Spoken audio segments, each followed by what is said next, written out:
ஒரு நிமிஷம் கேளுங்க. சந்திர கிரகணம் எப்போ வருதுன்னு இப்படி தேடிட்டு இருக்கிறப்போ 7th செப்டம்பர் அப்படிங்கிறத நியூஸ் பார்த்தேங்க. நீங்கள் பார்த்துட்டு இருக்கிறது Krupa vibes YouTube channel KRUPAVIBES.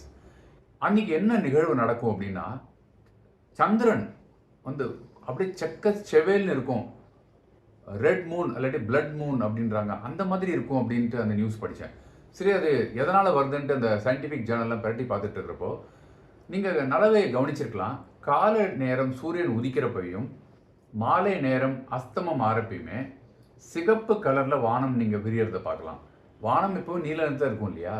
ஆனால் காலையும் மாலையும் சூரியன் உதிக்கிற நேரம், அந்தி சாயிற நேரம், இந்த 2 நேரத்தில் பிங்க் கலராக மாறி வண்ண கோலங்கள் மாதிரி ஆகி சிகப்பாகி அதுக்கப்புறமா சூரியன் வந்து அஸ்தமம் மாறதை நீங்கள் பார்த்துருக்கலாம், உதிக்கிறதையும் பார்த்துருக்கலாம். இதுக்கு காரணம் என்னென்னா, சேப்பு கலர் லைட் இருக்கு இல்லையா? சூரியனில் வெள்ளை கதிர் தான் வெளியில் வரும். ஆனால் ஒரு கதிர் வீச்சுக்கும் ஒரு வீச்சு இருக்கும். அதாவது நீலம், விப்ஜிஆர்னு சொல்கிறோம் இல்லையா? VIBGR, violet, indigo, blue, green, yellow, orange, red. அந்த மாதிரியானது கீழேருந்து பார்த்தீங்கன்னா வயலட்லேருந்து ஆரம்பித்து ரெட்டு தான் ஜாஸ்தியான உங்களுக்கு கதிர் வீச்சு கிடைக்கிற ஒரு சக்தி உள்ளது. அதனால் நீங்கள் பார்த்தீங்கன்னா ஒரு நேரமாக மாறி உங்களுக்கு சில நேரத்தில் வண்ண ஜாலங்களாக வானம் தெரியறது பார்க்கலாம். இது வந்து சயின்ஸில் ப்ரூவ் பண்ணியிருக்காங்க.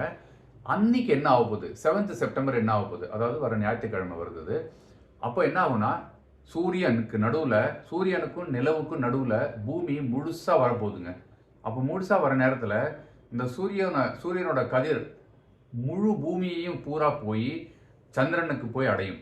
அந்த நேரத்தில் ஒளிக்கதிர் அதிக வீச்சு உள்ளது சிகப்புங்கிறதுனால இந்த சிகப்பு ஒளி பூரா சந்திரனுக்கு போய் சேர்ந்து கிட்டத்தட்ட 80லேருந்து 85 நிமிஷம் நீங்கள் அந்த நிலவை வந்து சிகப்பு நிற பிளட் ரெட்னு சொல்லுவாங்க இல்லையா? அந்த மாதிரி நேரத்தில் உங்களால் பார்க்க முடியுன்றாங்க.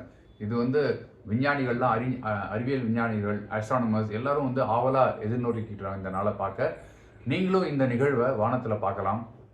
அது ஒரு வித்தியாசமான உணர்வாக இருக்கும். நமக்கு என்ஜாய் பண்ணுங்கள். Thank you so much. பாய்.